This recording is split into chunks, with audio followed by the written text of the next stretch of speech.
Two Indas মহাবিদ্যালয়।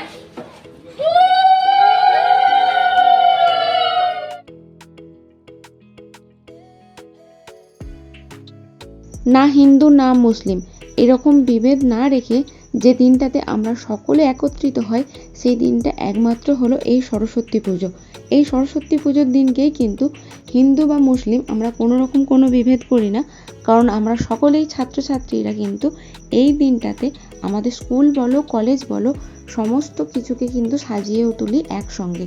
এই দিনে আমরা দেখি না আমরা হিন্দু না আমরা মুসলিম, এই দিনে কিন্তু আমরা দেখি না আমরা বৌদ্ধ না আমরা খ্রিস্টান, আমরা শুধু এটাই জানি যে আমরা সকলেই ছাত্রছাত্রী আর সরস্বতী হলেন আমাদের বিদ্যার দেবী। তো যিনি বিদ্যার দেবী তার আরাধনা করার জন্য আমাদেরকে হিন্দু বা মুসলিম হওয়ার প্রয়োজন পড়ে না।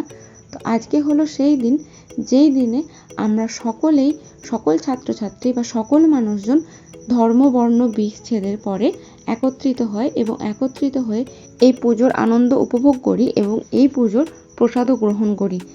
তাই বলি ধর্ম যার যার, মা সরস্বতী কিন্তু সবার। পুজো আসছে এই রমরমাটাই বেশ ভালো লাগে। এই যে পুজো আসছে, পুজোকে উদযাপন করব তার জন্যই কিন্তু এত আয়োজন। দেখো সবাই মিলে কিন্তু সুন্দর করে হাতে তুলি এবং ফেব্রিক নিয়ে আলপনা আঁকতে বসে গেছে। কেন না সামনেই সরস্বতী পুজো, তার জন্য স্কুল বা কলেজ সুন্দর করে সাজিয়ে তুলতে হবে।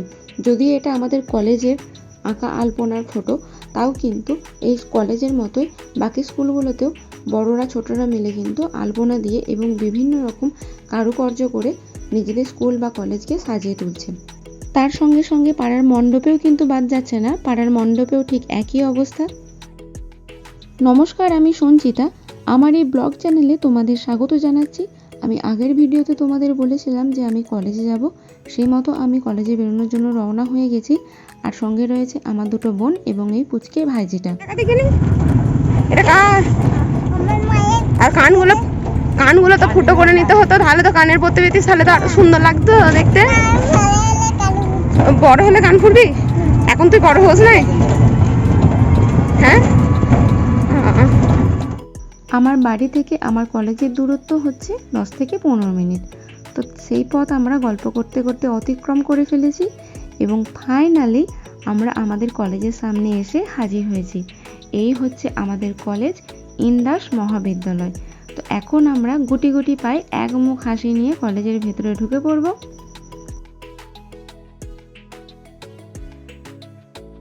কলেজ কমপ্লিট করেছি 3-4 বছর হয়ে গেল।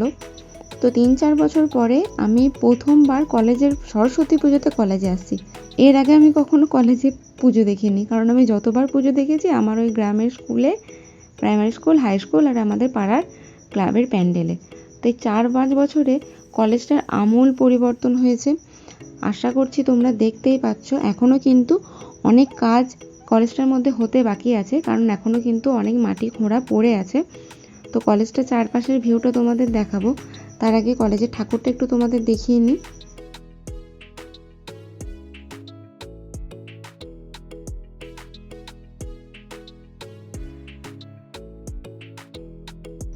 এই হচ্ছে আমাদের ইন্দাস মহাবিদ্যালয়ের মা সরস্বতী। বেশ সুন্দর করে কিন্তু চারপাশটা সাজিয়েছে, সুন্দর করে বড় বড় আলপনা দিয়েছে বোনেরা, আর খুব সুন্দরভাবে কিন্তু ডেকোরেশন করেছে। আমার তো খুব ভালো লেগেছে। দেখো মায়ের মুখটাও কিন্তু খুব মিষ্টি হয়েছে। তবে আমরা এসে এখানে পুজো দেখতে পারিনি, এখানে পুজো অনেক আগেই হয়ে গেছে। বাস এসে কয়েকটা ফটো তুললাম, প্রসাদও খেলাম। এবার তোমাদেরকে আমি কলেজের চারপাশটা একটু ঘুরিয়ে দেখাই। দেখো কলেজের সামনে যে বড় গার্ডেনটা আছে তার মধ্যে কিন্তু অনেক ফুল লাগিয়েছে এবার। আর ওই যে মাঝখানে একটা রবীন্দ্রনাথের স্ট্যাচুও বানিয়েছে দেখছি। তো এই কলেজটার প্রেমে আমি আবারও পড়ে গেলাম। কলেজটাকে তো ভালোবাসতামই, তো নতুন করে কলেজটাকে এত সাজানো গোছানো দেখে আবার কলেজটার প্রেমে পড়ে গেলাম। দেন আমরা কয়েকটা ফটো তুলে নিলাম।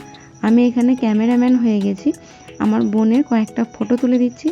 এটা হচ্ছে আমার কাকুর মেয়ে, তো ওকে আজকে খুব সুন্দর লাগছে, সেই জন্য আমি বললাম যে আয় তোকে কয়েকটা সুন্দর সুন্দর ফটো তুলে দিই। দেন আমি ওর ফটো তুলে দিচ্ছিলাম। আমিও কয়েকটা ফটো তুলেছি, সেগুলো তোমাদেরকে দেখাচ্ছি। তারপর আমিও ঢং করে একটা ভিডিও বানিয়ে নিয়েছি, কারণ ওটাকে ইনস্টাগ্রামে পোস্ট করব বলে। সেই ভিডিওটা একটু তোমাদের সঙ্গে শেয়ার করে নিলাম, জানিও কেমন হয়েছে। আচ্ছা, তোমাদের সরস্বতী পুজো কেমন কাটছে একটু জানিও তো।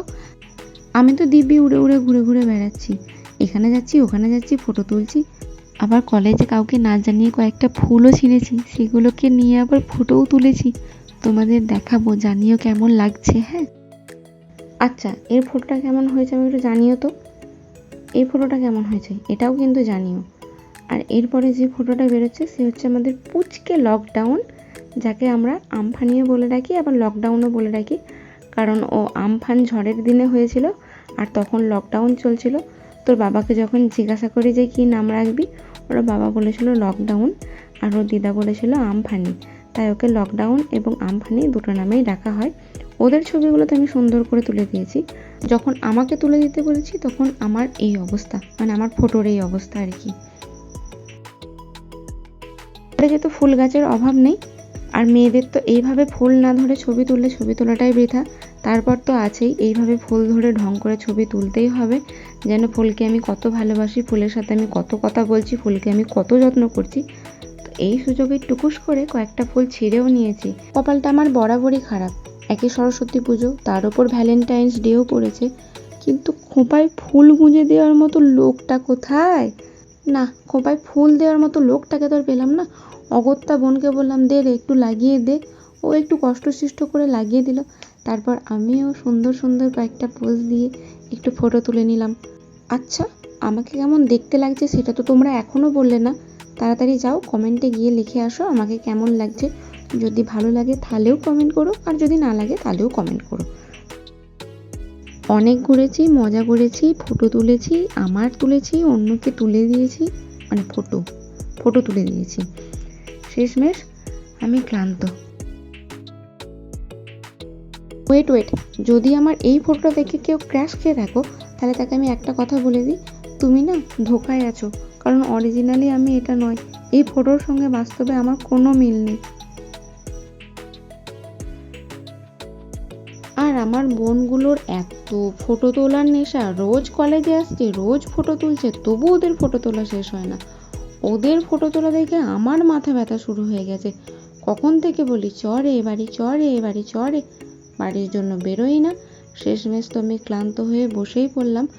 বসে বসে যখন আমি চারিপাশটা দেখছিলাম তখন কেন জানি না আমি একটা জিনিস দেখে খুব কনফিউশনে ছিলাম। কি হচ্ছে এটা, হচ্ছেটা কি? মানে এরা কি করছে? এরা কি মারামারি করছে, নাকি খেলা করছে, নাকি অন্য কিছু করছে? তারপরে দেখলাম না, এরা তো ফটোগ্রাফার ভাই, প্রো লেভেলের ফটোগ্রাফার, ফটো তুলছে। ওদের এখনো এনার্জি আছে, লাফিয়ে ঝাঁপিয়ে ফটো তুলে যাচ্ছে।